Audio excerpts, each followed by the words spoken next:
Vai para Brasília, então está vendo aí a Estrada Parque, Núcleo Bandeirante, tudo tranquilinho para quem tem essas opções agora cedinho. Passamos agora por Belo Horizonte.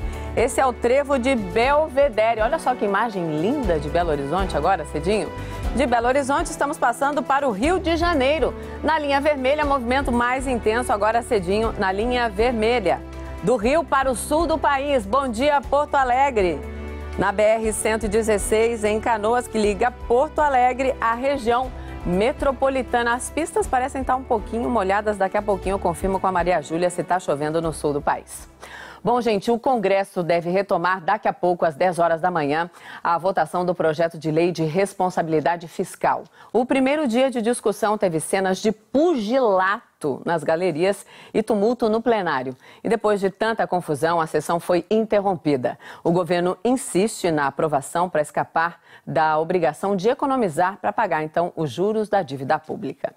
Uma ofensa à senadora Vanessa Graziotin, do PCdoB do Amazonas, foi o ponto de partida da confusão. Numa sessão onde se debate política, se admita que pessoas da galeria tratem uma parlamentar de respeito, líder da bancada no Senado, de vagabunda.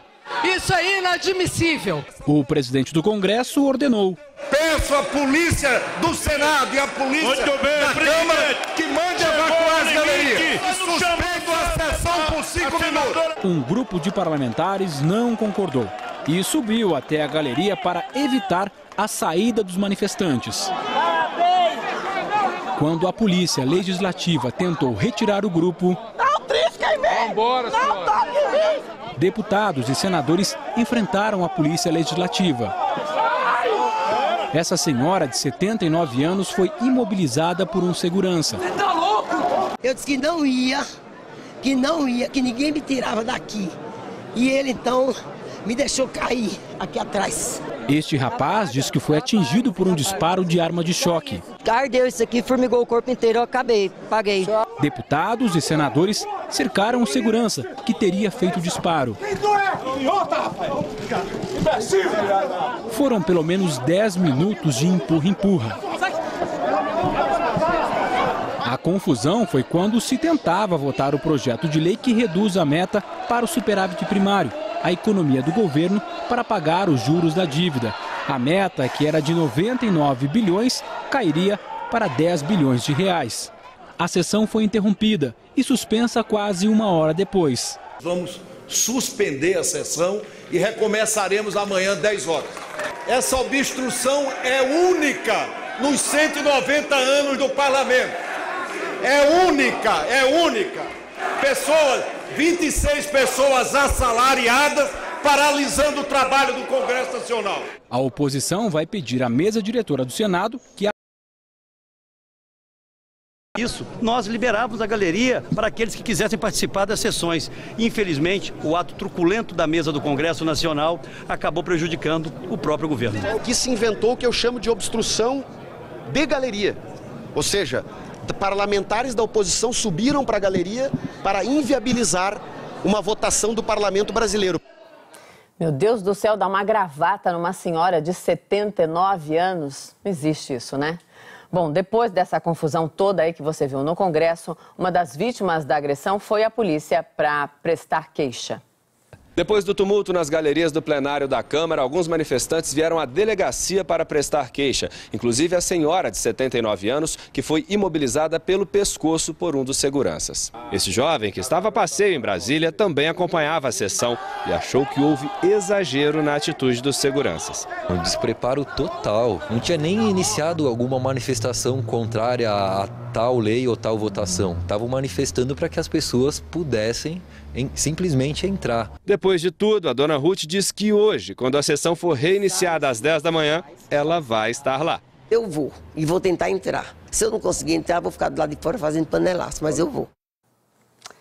Bom, gente, a aprovação do projeto que altera a meta fiscal do governo não vai ter vida fácil não no Congresso. O comentarista de política do Hora 1, o Gerson Camarote, explica que o problema não está só nas manobras da oposição.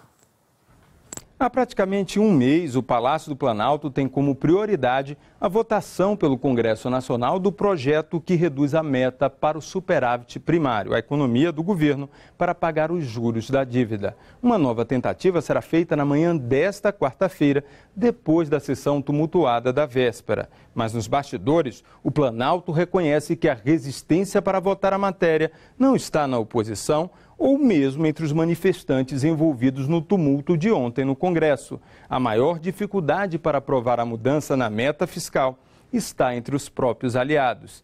Entre os partidos da base, a matéria é vista como a única pauta de interesse do governo neste momento e, portanto, a última chance de negociar todas as pendências com o Planalto.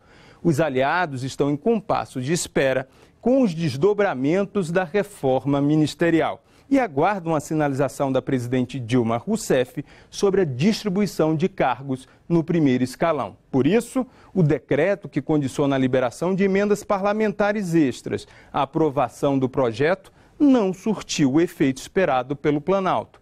Enquanto não houver uma solução para o impasse, a dificuldade permanece no Congresso Nacional. É o conhecido toma lá da cá.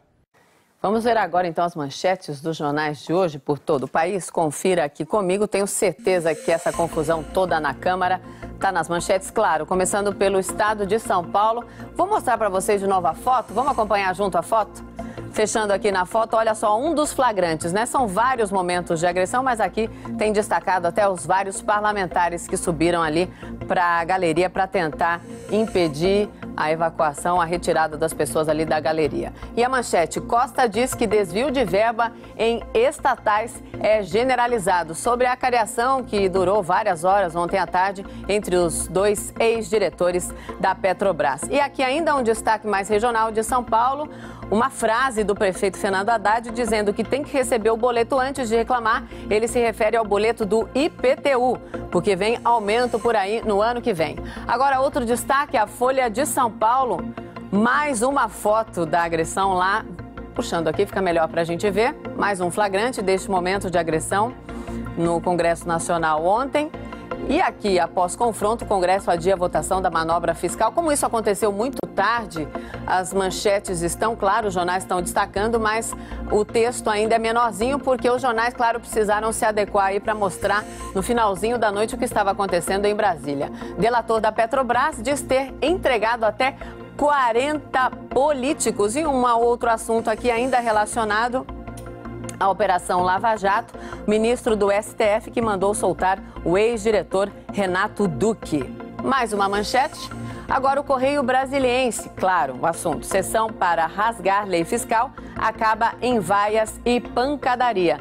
E aqui essa foto dessa mulher linda, Andressa Urach, Miss Bumbum, que foi fazer um procedimento com hidrogel e está internada em estado grave no hospital. A gente vai falar disso mais daqui a pouquinho. O Liberal de Belém do Pará, a votação de manobra fiscal é adiada entre socos e gritaria. Vamos olhar a foto? Para cá melhor? Então vamos olhar de novo aqui a foto. Mais um detalhe, mais um flagrante aí dessa confusão toda em Brasília. Mais uma manchete para você que está acordando para ficar bem informado. Diário do Nordeste. Prefeituras deixam de pagar 13º dos servidores, um assunto que está sendo destacado pelo Diário do Nordeste. Bom, e começa daqui a pouco o enterro dos corpos dos 3 vigilantes mortos durante um assalto a carros forte numa estrada em Goiás. Novas imagens gravadas por testemunhas mostram a ação dos criminosos. No local do velório de uma das vítimas em Goiânia, muita expectativa. Foi preciso esperar o traslado dos corpos, que estavam no Instituto Médico Legal no sul do estado. Sempre tive medo, né? Porque é um serviço muito perigoso, arriscado. Em memória dos 3 trabalhadores assassinados, o Sindicato dos Vigilantes fez um ato silencioso e os carros fortes saíram com faixas pretas nos retrovisores.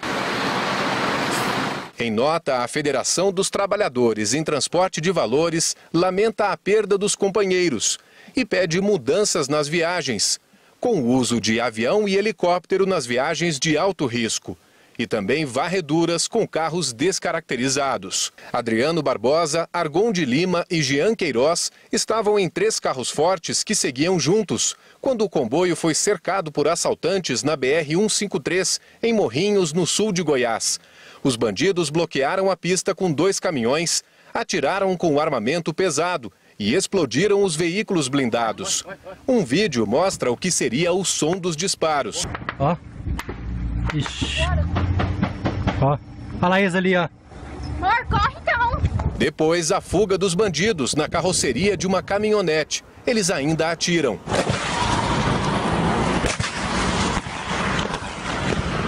Eu peguei tudo. Quem trabalha com o transporte de dinheiro está assustado. Segundo os vigilantes, já há algum tempo os bandidos têm acesso a armas muito mais potentes que as disponíveis para os trabalhadores. Além disso, nem mesmo a blindagem dos carros fortes resiste a tamanho poder de fogo.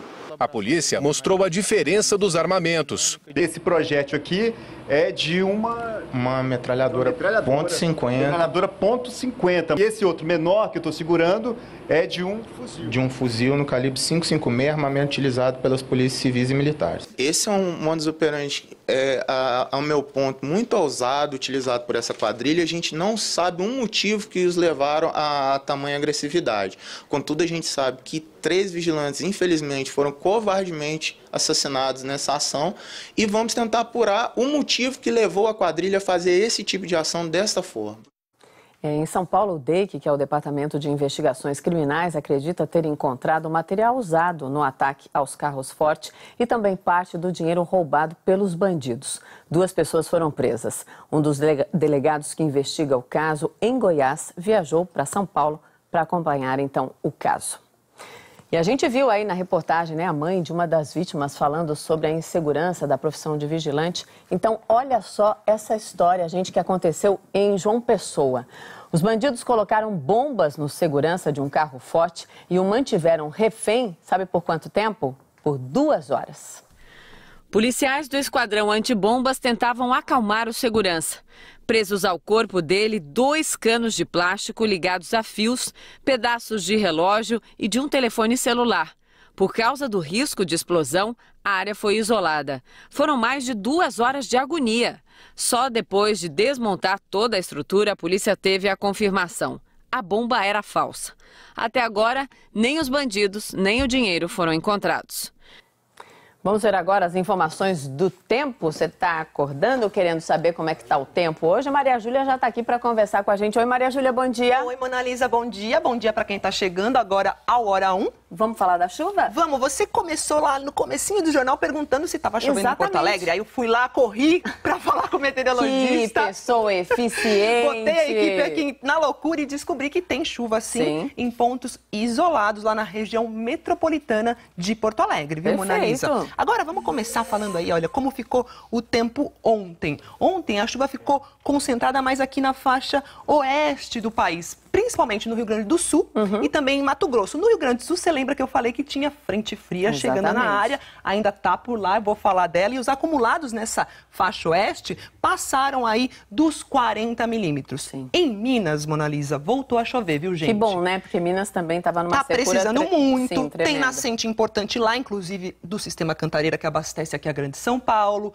Os índices ainda foram pequenos, mas aí a gente tem na casa dos 20 milímetros. Mas a gente tem uma boa notícia que é a seguinte, viu? Conta. Barragens e rios já estão começando a se recuperar. Vamos dar uma olhadinha? Vamos lá. A chuva só volta no fim de semana. Essa chuva começa agora no final de semana e ela deve se estender aí pelos próximos 20, 25 dias, no estado todo, né? Sempre com destaque para a região centro-sul. Até que no mês passado, aqui em Belo Horizonte, choveu acima da média e foi assim em boa parte do estado. Mas não foi o suficiente para recuperar o nível das nossas reservas de água. A pior situação ainda é a de Três Marias. O nível da reserva passou de 2,5% para 5%. As barragens do sistema Paraopeba já estão com o volume esperado para o período, como na represa da Várzea das Flores. Em Varginha, há 5 meses, a cachoeira estava seca. Hoje, o ponto turístico voltou a atrair os visitantes. Devagarzinho vai voltando e quem sabe até janeiro que possa estar bem melhor. Tomara, né? Pois Mas aqui também a gente precisa de muita chuva para devagarzinho melhorando. Ele falou devagarzinho vai voltando. Tem especialista que diz, Mona Lisa, eu estou lendo sobre esse assunto, que vai precisar ir de 1 a 2 anos para o sistema Cantareira, por exemplo, voltar ao nível normal. Isso se a chuva estiver também num patamar normal e se a população estiver economizando, viu? Ou seja, tem que chover por muito tempo e muita chuva. Muita chuva e aí continuar economizando. Então hoje é o seguinte, aquela frente fria que chegou ontem ao país vai avançar aí pelo litoral, né? E aí ela vai deixar nuvens mais carregadas em boa parte da região sul do país. Aí pode chover forte no sul de Santa Catarina, do sul de Santa Catarina ao noroeste aqui do Paraná. E o céu fica fechado também com chuva a qualquer momento do sudeste de Mato Grosso até o Acre. E aí o tempo firme nessas áreas aqui em amarelo, em parte do Rio Grande do Sul, São Paulo, incluindo a capital, onde ontem fez 29 graus. Calorão. Calorão, pegando aqui parte de Minas, Nordeste. Só nessa faixa litorânea aqui do Nordeste é que a gente percebe que também vai ter céu fechado. E na região norte, entre os estados do Amapá, parte do Pará e todo o estado de Roraima, também céu aberto, sol aparecendo e daqui a pouco a gente volta para falar dos modelitos. De tudo. Até já, Maria Júlia. Tchau, tchau, gente. Tchau, Daqui a pouquinho. Bom, agora são 5 horas e 17 minutos da manhã. Para você que está acordando agora, o Hora 1 já mostrou na edição de hoje. Confusão no Congresso interrompe a votação do projeto que libera o governo de cumprir a meta fiscal. Os 3 vigilantes mortos durante o assalto a um comboio de carros forte foram velados em Goiás. As imagens da violência durante o roubo foram gravadas por um cinegrafista amador. A chuva volta a Minas Gerais e o nível dos rios e barragens começa a se recuperar.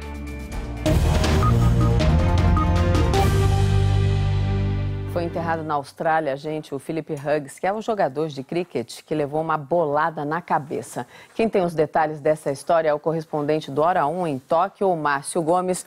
Oi, Márcio, bom finalzinho de tarde aí para você, né? Uma multidão acompanhou o enterro porque ele era um cara muito querido, né?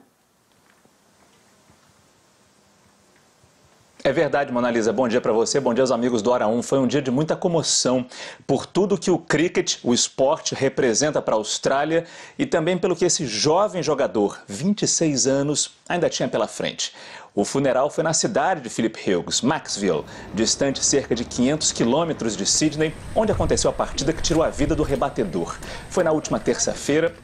Foi na terça-feira da semana passada. Certamente vocês lembram quando durante um jogo a bola de couro e madeira quicou no chão e atingiu Hughes no pescoço, perto da nuca.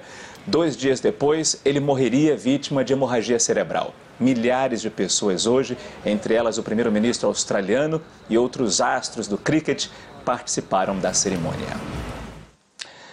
Em Hong Kong, o clima continua tenso de expectativa. Os 3 líderes do movimento de ocupação dizem que vão se apresentar ainda hoje à polícia. E eles pedem para os estudantes deixarem as ruas porque dizem que a polícia está fora de controle. Hoje, vários manifestantes rejeitaram esse alerta e alguns, inclusive, fazem greve de fome. O movimento ocupa as ruas do centro financeiro da cidade desde setembro. O movimento quer que o governo chinês não interfira nas eleições da região de Hong Kong. Os 3 líderes assinaram um documento dizendo que a rendição não é um fracasso, mas uma denúncia silenciosa contra um governo sem coração. E hoje, depois de 2 adiamentos por causa do mau tempo, o Japão lançou um foguete que terá uma missão impressionante, Mona Lisa. Esse foguete vai pousar num asteroide, vai recolher amostras de poeira, de rochas e depois voltar para a Terra.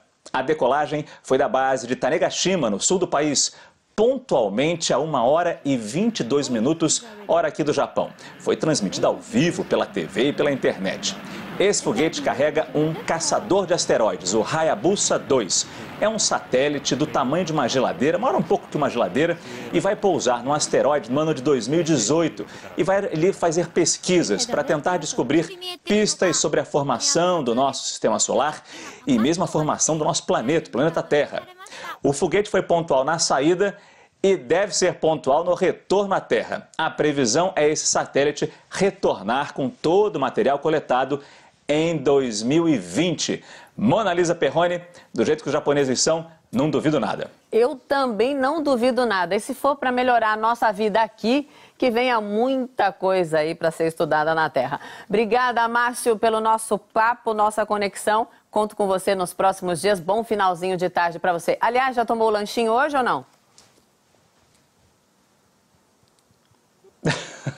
Não, ainda não. Não? Então, vocês me prendem aqui, eu perco meu lanche, vocês estão vendo? Tudo bem, por uma boa... Vou lanchar agora e depois volto. Bom Dia Brasil. Ok, tudo bem, por uma boa causa, a gente fica feliz. Obrigada, Márcio. Vai se alimentar, então. Bom lanchinho para você. Até amanhã. Bom, gente, tráfico de drogas, homicídio e assalto a banco. E tudo controlado, sabe de onde? De dentro dos presídios. Para tentar acabar com essa situação, as polícias militar e Rodoviária Federal, junto com o Ministério Público, fizeram uma grande operação contra o crime organizado em 4 estados. Só no Rio Grande do Norte, 38 pessoas foram presas.